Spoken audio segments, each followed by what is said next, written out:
أعوذ بالله من الشيطان الرجيم بسم الله الرحمن الرحيم وعن ابن مسعود قال قال رسول الله صلى الله عليه وسلم نطر الله عبدا سمع مقالتي فحفظها ووعاها وأداها ورب حامل فقه غير فقيه ورب حامل فقه على من هو أفقه منه ثلاث لا يغل عليهن قلب مسلم اخلاص العمل لله النصيحة للمسلمين ولزوم جماعتهم فإن دعوتهم تحيط من ورائهم رواه الشافعي والبيهقي في المدخل ورواه أحمد والترمذي وأبو داود وابن ماجه والدارمي عن زيد بن ثابت إلا أن الترمذي وأبا داود لم يذكرا ثلاث لا يغل علیہن الی آخر۔ یہ حدیث پاک جو آپ نے سماعت فرمائی حدیث پاک کی بہت سی کتابوں میں ہے۔ اس کے راوی عبداللہ ابن مسعود ہیں، کہتے ہیں فرمایا رسول اللہ صلی اللہ علیہ وسلم نے کہ اللہ اس بندے کو تر و تازہ رکھے جس نے میری بات سنی تو اس کو یاد کیا اور اچھی طرح سے یاد کیا اور پھر اس کو ادا کیا جو کچھ سنا تھا دوسروں کے پاس۔ بہت سے لوگ جو فقہ کا بوجھ اٹھاتے ہیں فقیہ نہیں ہوتے، اور بہت سے لوگ فقیہ تو ہوتے ہیں لیکن جس کے پاس میری بات لے کے جاتے ہیں وہ ان سے زیادہ فقیہ ہے۔ تین چیزیں ایسی بھی ہیں کہ مومن کا دل اس میں خیانت نہیں کرتا۔ پہلی چیز ہے عمل کو خالص کرنا اللہ کے لیے، دوسری چیز ہے تمام مسلمانوں کا بھلا چاہنا، اور تیسری چیز ہے مسلمانوں کی جماعت کو لازم پکڑنا، اس لیے کہ مسلمانوں کی دعا انہیں ڈھکتی رہتی، گھیرتی رہتی۔ میں نے ایک ظاہری ترجمہ ظاہری الفاظ کو دیکھتے ہوئے کیا، اب میں پھر اس طرف پلٹ کے آ رہا ہوں۔ دنیا میں کوئی ایک بھی ایسا نہیں ہوگا جو اپنے آپ کو مسلمان کہے اور حضور کی دعا نہ لینا چاہے، کوئی ایسا نہیں ہوگا، جبکہ لوگ اپنے جیسوں سے ہر وقت کہتے رہتے ذرا میرے لیے دعا کرنا،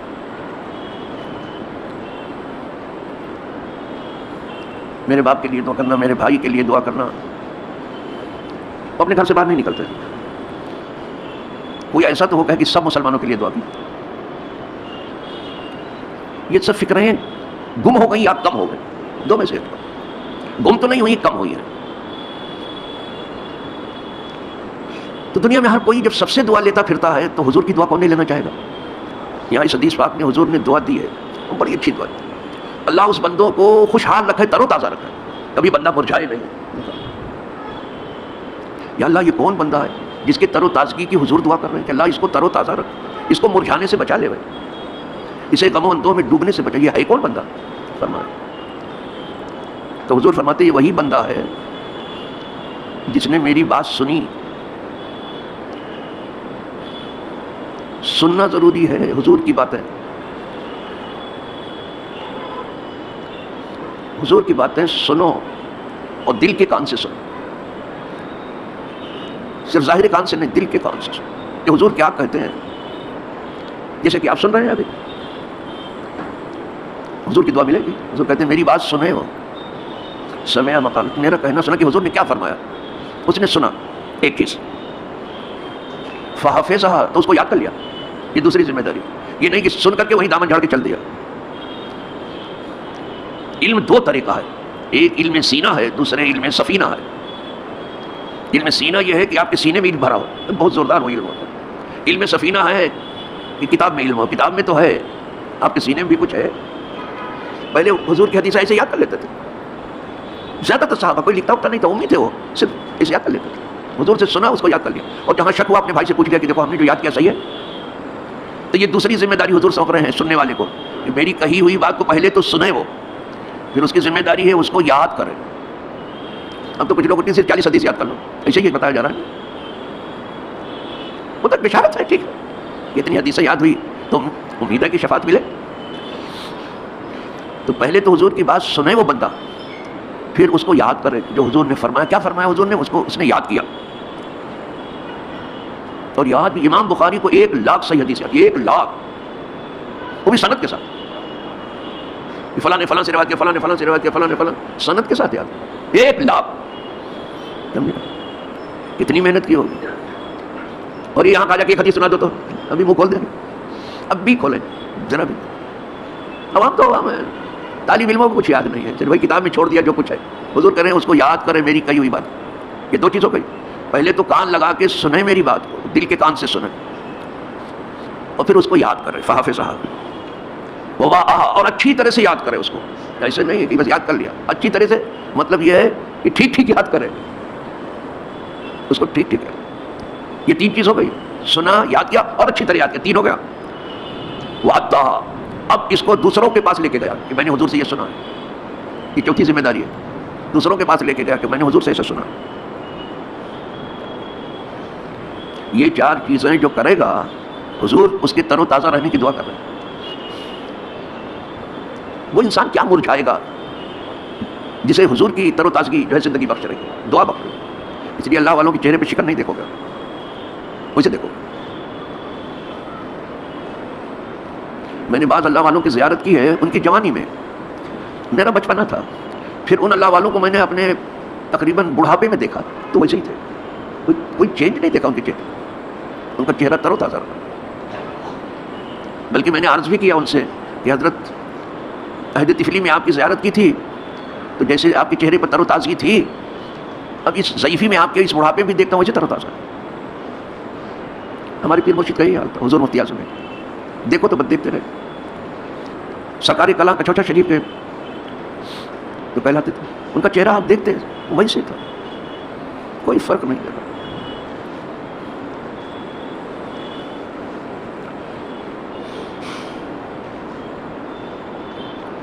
اب پہلے سننا ہے، پھر یاد کرنا ہے، پھر اچھی طرح سے یاد کرنا ہے، پھر اس کو جا کر کے کہیں دوسرے کو سنانا ہے، اس کو ادا کرنا ہے ٹھیک ٹھیک. جن لفظوں میں سنا ویسے ادا کرو. شک ہو جائے کہ حضور نے یہ کہا یا یہ کہا تو وہ لفظ دہراؤ کہ حضور نے یہ کہا یا یہ کہا. ویسے روایت بالمعنی کے لیے جو ہے کہا گیا ہے جسے عربی زبان میں پوری مہارت ہو اور وہ خدا دوست بھی ہو تو وہ کر سکتا ہے روایت بالمعنی. لیکن افضل وہی ہے جو حضور نے الفاظ کہے وہی کہے. روایت باللفظ، اسی لفظ کو دہرائے. افضل تو یہی رہے. اس لیے کہ وہ برکت کہاں سے لائیں جو حضور کے لبھائے مبارک سے ادا ہو، وہ تو نہیں ہو سکتا. لیکن جو بعض حدیثوں میں ملتا ہے، بعض میں کچھ الفاظ بدلے رہتے ہیں تو وہ روایت بالمعنی کی وجہ سے ہے. ششا حضور نے یہ کیوں فرمایا کہ اس کو ادا کرے؟ کہا اس لیے کہ بہت سے سننے والے ہیں ان کی سمجھ بوجھ اتنی صحت مند نہیں ہے، اتنی قوی نہیں ہے، دینی سمجھ بوجھ ان کی اتنی مضبوط نہیں ہے. تو جب یہ لے کے دوسرے کے پاس جائیں گے تو ممکن وہ زیادہ سمجھدار ہو. بہت سے لوگ فقیر نہیں ہوتے، دینی سمجھ بوجھ نہیں ہے. اور آج ہمارا سب سے بڑا جرم یہی چل رہا ہے کہ مسلمان ضرور ہم ہیں، ضرور ہم کلمہ گو ہیں، ضرور حضور کے امتی ہیں اور ضرور اللہ کے بندے ہیں، لیکن ہم نے آج تک یہ سیکھنے کی کوشش نہیں کی کہ مسلمان کہتے کس کو. یہ بہت افسوس کی بات ہے کہ آپ کیا سمجھو کہ کس کو مسلمان کہتے ہیں. کوئی شان مسلمان کی ہم مسلمان میں نہیں دیکھ رہے ہیں. پھر یہ ہوتا ہے کہ یہ ہو گیا تو وہ ہو گیا تو وہ ہو گیا. دوسروں کا ٹکڑا لے کر کے بیٹھا ہے. جنہوں نے میری راہ مار دی اس نے میری، اور آپ نے کیا گل کھلائے ہیں، کیا اچھا کیا ہے، کیا کسی نے مذاق میں کہہ دیا ہے. یہ شہادت گاہ الفت میں قدم رکھنا. لوگ آسان سمجھتے ہیں مسلمان ہونا. مسلمان ہونا اتنا آسان نہیں ہے بابا جتنا لوگوں نے آج سمجھ لیا ہے. یہ چھوکرے آپ کی کیا تربیت کریں گے؟ یہ خوش آوازی کے ساتھ، خود گلوئی کے ساتھ آپ کو سنا سکتے ہیں پڑھ کے، بس یہ کیا تربیت کریں گے آپ کی؟ تو کیا اقبال نے یہ مذاق میں کہا تھا تم ہی کو یہ مسلمان بلر سب؟ جب کبھی میرے منہ سے نکل جاتا ہے کہ میں مسلمان ہوں تو مجھ پر کب کبھی تاری ہو جاتی ہے. میں لرزنے لگتا ہوں، کانپنے لگتا ہوں. یہ دانا مشکلات لا الہ، اس لیے کہ ہمیں لا الہ کی مشکلات کا علم ہے. اتنا آسان نہیں ہے مسلمان ہونا. اس لیے کہ مسلمان سر بسجدہ بھی ہے، سر بکف بھی ہے. سجدے میں تو سر ہم دیکھ رہے ہیں، جمعہ کو، عیدین کو، 5 نمازوں میں سر بکف کدھر ہیں آپ؟ سر بکف مطلب یہ کہ اللہ کی راہ میں اپنا سر لیے پھرتا ہے کہ اللہ اس سر کی ضرورت ہے تو قبول کر لیں، ہم قربانی کے لیے تیار. کہیں ہے ارے انگلی میں خراش نہیں لگنے دے گا، یہ انگلی میں خراش نہیں لگنے دے گا. حضور نے دونوں سکھایا تھا، سر پر سجدہ بھی ہونا اور سر پر کف. یہ راز حضرت امام حسین سے سیکھا. اور سر پر سجدہ بھی تھے، سر پر کف بھی تھے کہ خدایا میرے سر کی ضرورت ہے تو اسے قبول کر لیجیے، اس قربانی کو. یہ بہت آسان نہیں ہے. ہم کہنے کے لیے سارے جہاں سے آزاد ہو سکتے ہیں، ہونا ہے، لیکن ہم اللہ اس کے رسول کی قید میں ہیں. جو وہ کہیں گے وہی کریں گے. جو دیں گے لے لیں گے، جس سے روکیں گے رک جائیں گے. قید میں ہیں ہم، آزاد ہو کے بھی قید. لیکن فائدہ یہ ہے کہ جو خدا کی قید میں آ گیا سارے جہاں سے آزاد ہو گیا. یہ سارے جہاں کی آزادی کی صنعت ہے. جو اس کا بندہ ہو گیا بچ گیا سب سے. ٹھیک سے سیکھا نہیں اسلام، جس کے پاس تھا اس سے سیکھا نہیں ہے، اور چل پڑے اسے. کیا آپ کے اسکول میں بھی سکھایا جاتا ہے؟ کچھ نہیں. آپ کے کالج میں بھی کچھ سکھایا جاتا ہے؟ کچھ نہیں. آپ کی یونیورسٹیز میں کچھ سکھایا جاتا ہے؟ کچھ نہیں. بس روپے پیسہ کمانے کو ہنر تھوڑا سا سیکھ لیجیے. یہ دین جو حضور کا ہے وہ کتاب و سنت میں آپ کو ملے گا. تو جب آپ دوسرے کے پاس ادا کریں گے حضور کی بات، وہ زیادہ فقیہ ہے تو زیادہ سمجھ لے گا اس کو. کبھی کبھی فقیہ کے پاس ہی حضور کی بات پہنچی ہے، لیکن جس کے پاس وہ لے کے گئے وہ اور زیادہ فقیہ ہوا. فقیہ کے پاس گئی بات، لیکن جس کے پاس لے گئے وہ زیادہ فقیہ ہے. کیا کریں؟ یہاں ایک کے اوپر ایک ہے، اس لیے حضور فرماتے ہیں اس کو ادا کرو. اچھا جیسا سنا ہے ویسا ادا کرو. 3 چیزوں کے بارے میں حضور نے فرمایا کہ مسلمان کا دل اس میں خیانت نہیں کرتا. اگر مسلمان کا دل جو ہے اس میں اسلام اچھی طرح سے جاگزی ہے تو 3 چیز میں خیانت نہیں کرے گا. کیا ہے وہ؟ اخلاص العمل للہ. وہ جب بھی کوئی کام کرے گا تو اللہ واسطے کرے گا، نہ کسی کو دکھانا ہے اور نہ کسی کو سنانا ہے. کام ہم نے اللہ واسطے کیا ہے، اس نے دیکھ لیا بس ہے. کوئی دیکھے یا نہ دیکھے، آپ جہاں بھی کرو گے، تنہائی میں کرو گے تب بھی دیکھ لے گا، اندھیرے میں کرو گے تب بھی دیکھ لے گا، اجالے میں کرو گے تب بھی دیکھ لے گا، مجمع میں کرو گے تب بھی دیکھ لے گا. بس اس نے دیکھ لیا بس ہوگا. تو کام اپنا صرف اللہ واسطے کرے گا. ایک دوسری چیز ہے النصیحۃ للمسلم. وہ صرف اپنا بھلا نہیں چاہتا. ابھی جس کو میں کہہ رہا تھا، مسلمان صرف اپنا نہیں، ذرا میرے ابا کے لیے دعا کر دیجیے گا، اور میرے بھائی کے لیے ذرا سے دعا کر دیجیے گا، اور میری خاتون خانہ کے لیے ذرا سے دعا کر دیجیے، میری بیٹیوں کے لیے دعا کر دیجیے کہ رشتہ وغیرہ. ٹھیک ہے یہ سب کہیے، آپ کوئی بری بات نہیں کر رہے ہیں، آپ کہیے، آپ لیکن کہیے پوری امت کے لیے دعا. صرف اپنے گھر تک نہ رک جائیے، صرف اپنے خاندان تک نہیں، خاندان تک رکنے کی ضرورت ہے. اب آج کل تو ایک تحریک چل رہی ہے خاندان کی، یہ تو صرف اپنے خاندان کے آدمیوں کو دیکھتے ہیں. یہ اپنے خاندان کو دیکھنا یہ برا نہیں ہے خاندان والے کے لیے، لیکن وہی رکنا نہیں ہے، اس کو آگے بڑھنا ہے. خاندان واد برا نہیں ہے. کون نہیں چاہے گا اپنے خاندان کو؟ وہی جس کا خاندان نہ ہو، جو خاندان کی لذت سے واقف نہ ہو. چاہو لیکن وہاں رکو نہیں، آگے بڑھو. صرف خاندان ہی میں الجھ کے نہ رہ جاؤ.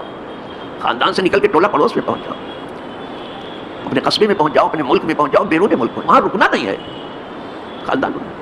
جو بہت خاندان بات کرتے ہیں اور بات کے پیچھے پڑے ہیں کہ الہ آباد کا نام کچھ اور رکھ دیجیے،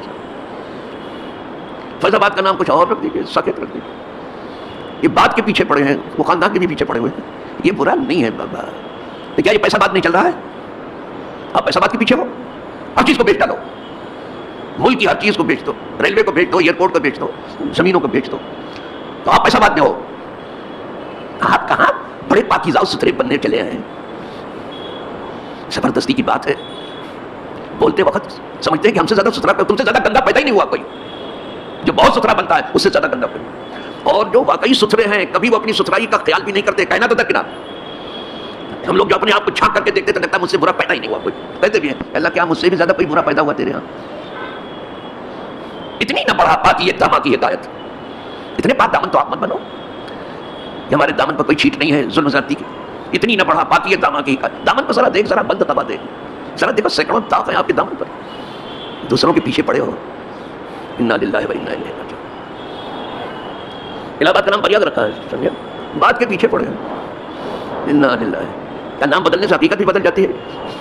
چھری کا نام ہم بدل دیں، چھری نہ کہیں، سکین کہیں تو کیا کچھ بدل جائے گی اس کی حقیقت؟ وہی رہے. اس کو چھری نہ کہیں، سکین کہیں، اور سکین بھی نہ کہیں، مدیا کہیں اس کو، تو کیا اس کی حقیقت وہی رہے گی؟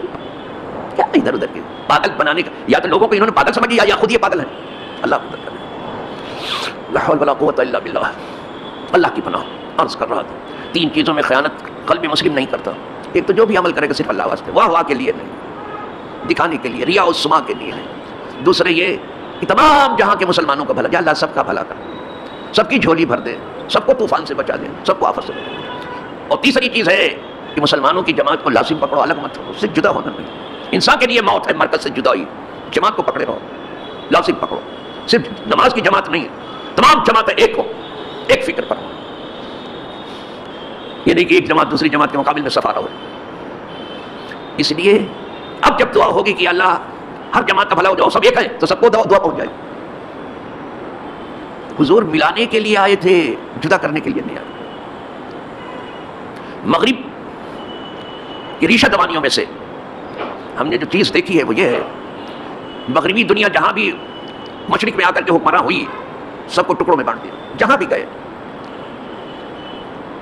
ہندوستان میں آئے, اس کو ٹکڑا کر کے گئے, ہندوستان اور پاکستان بنا کر. اصل بنانے والے وہ ہیں. عراق میں گئے, 3 ٹکڑے میں بانٹا, شیعوں کو الگ دیا, سنیوں کو الگ دیا, کردوں کو الگ دیا. دیکھا آپ نے, سنی کو بیچارے کو کچھ نہیں ملا بیچ میں, اس لیے کہ تیل کی کنویں یا تو اتر میں ہے یا دکن میں ہے. اتر کردوں میں ہے اور دکن جو ہے ان میں آ گیا شیعوں میں. کیا ملا, وہاں بھی بانٹنا شروع کیا. یہ جہاں گئے بانٹنے کا کام. ٹرکی کی حکومت تھی, عربوں کو ٹرکی سے لڑا دیا, اور پھر آج دیکھ لو کہ کیا حالت ہے عربوں کی, اس طرح سے غلام بنا کے رکھا. سعودی کو یمن سے لڑا دیا, شام سے لڑا دیا, خود افغانستان کو شمالی اتحاد سے لڑا دیا, پاکستان کو پاکستان سے لڑا دیا, آج یوکرین کو یوکرین سے لڑا دیا, اس کو نیٹو میں شامل کرنا چاہتے ہیں. آپ کو تو کچھ پتہ ہے, آپ تو جیسے ہی زمین پر ہے ہی نہیں ہیں آپ, تو کیا کوئی دوسرا آ کر کے آپ کے قدم کو مضبوط کرے گی زمین پر؟ جب آپ کو اپنا بھلا خود ہی عزیز نہیں, زبردستی کون آپ کی جھولی میں ڈال دے گا؟ اس کو نیٹو میں شامل کرنا چاہتے ہیں. یوکرین کو آج یوکرین سے لڑا دیا. یہی انہیں لڑنے میں مہارت نہیں ہے, جہاں یہ لڑے بھاگے. لڑانے میں یہ دے طولہ حاصل ہے, ڈیوائڈ اینڈ رول, بانٹو اور حکومت کرو. اس میں انہیں بہت بڑی, اور بڑی جلدی لوگ ان کے بہکاوے میں آتے ہیں. کسی کے بہکاوے ماننے کی کیا ضرورت ہے؟ اور جتنی مسلم ریاستیں ہیں, اب رشیا کے پاس صرف مسلم ریاستیں ہیں کہنے کے لیے, چچنیا ہے, قزاقستان ہے, ازبکستان ہے, ترکمانستان ہے, آذربائیجان, جتنی ہیں سب مسلم ہیں. کوئی ایک بھی ایسا نہیں کہ دوسرا کوئی ہو. ان کو بہکانے کے لیے سعودی کے مبلغین چھوڑ دیے جاتے ہیں. دیکھو شاہ حرم کا فرمان دیکھو, بہت کچھ برخلا ہے انہوں نے. آپ سنتے کیوں ان کی بات, سعودی کی, جو جس کی وفاداری کہیں ڈھیر ہو چکی ہے, اس کی بات کیوں سنتے ہو, کیوں مانتے ہو اس کو؟ تو نقصان کرتے ہو. وہ سعودی کے ذریعے ٹک کیا, ہمارے مرکز میں ایسے آدمی کو بٹھا دیا جو ہمارا ہے ہی نہیں ہے. امریکہ کا ہے پکا. جب ہمارے اوپر کوئی آنچ آتی ہے کہیں بھی دنیا کی کسی کوچے میں, وہاں سعودی کا کبھی منہ کھلتا ہی نہیں, کبھی نہیں کھلے, کبھی نہیں بولے گا. وہ ہمارے بھی آئی بھی نہیں. اس کے وجود سے تو خدا کی پناہ مانگو. جو ہمارا نہیں ہے اللہ اس کی آفتوں سے ہمیں بچا دے. اس لیے ہم کہتے ہیں, پوری دنیا سے کہتے ہیں, اس کا حوالہ تو آپ مت دیا کریں, ہمارا ہی نہیں, وہ امریکہ کا ہے. اور اگر دنیا پکڑ ہوتی تو اس کو ٹھکانے لگا دیتے پہلے, بس سب ٹھیک ہو جاتا. حرم میں ایسا آدمی بیٹھنا چاہیے جو حرم کے لائق ہو, اس کے تقدس کے لائق ہو, اس کے طہارت کے لائق ہو, اس کی پاکیزگی کے لائق ہو, اس کے ادب کے لائق ہو. ایسے بے ادب کو مٹا دیا جو کبھی دکھائی نہیں دیتا حرم میں. سنا کبھی اب؟ اللہ رحم, اللہ بچا لے. اب یہ ہو گیا کہ 3 چیز بڑی مضبوطی سے آپ پکڑ لیں. اس کے بعد کہتے ہیں, اس کو امام شافعی نے بھی روایت کیا. یہ حدیث امام شافعی نے, اتنی مضبوط ہو کہ امام شافعی روایت کر رہے ہیں. اور اس کو بہقی نے بھی مدخل میں روایت کیا ہے, اس کو احمد نے بھی, احمد ابن حنبل نے بھی روایت, اسے امام ترمذی نے بھی روایت کیا, ابو داؤد نے بھی روایت کیا, ابن ماجہ نے بھی روایت کیا, دارمی نے بھی, زید بن ثابت سے. بہت سی کتابوں میں, خدا کرے ہمارے سینے میں آ جائے. کتاب میں تو ہے سفینے میں ہے, خدا کرے سینے میں آ جائے, اور ہر مسلمان کے سینے میں آ جائے, اور ہر مسلمان کو اللہ تر و تازہ رکھے, ظلم کرنے سے بچا لے اور ظلم جھیلنے سے بچا لے. ویسے یہ دنیا مصیبت کی جگہ ہے, کوئی جنت ہے نہیں کہ نہ ہو, لیکن سب کو اللہ ظلم زیادہ سے, یہ تو مسلمانوں کے لیے, تو ہر انسان کو جو انسان ہے اللہ بچا لے. وہ شیطان ہو گیا تو جانے دو, اس کو شیطان سے اللہ بچا لے, وہ خباثت سے بچا لے اللہ. ہمارے یہاں کی تو دعا میں یہ ہے کہ اپنے بھائی کی مدد کرو. ایک حدیث ہے حضور کی, انصر اخاک, اپنے بھائی کی مدد کرو. تو آپ کس کو بھائی کہیں گے؟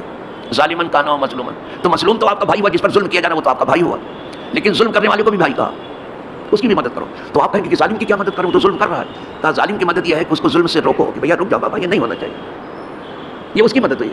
کہو کہ یہ ظلم نہ کرو بابا, یہ تمہارے لیے اچھا نہیں ہے, تمہاری نسلوں کے لیے اچھا نہیں ہے, تمہارے ملک کے لیے نہیں اچھا ہے, تمہارے مستقبل کے لیے اچھا نہیں ہے, تمہاری آخرت کے لیے نہیں اچھا ہے, خود تمہاری دنیا کے لیے بھی اچھا نہیں. یہ 4 دن کی بات ہے.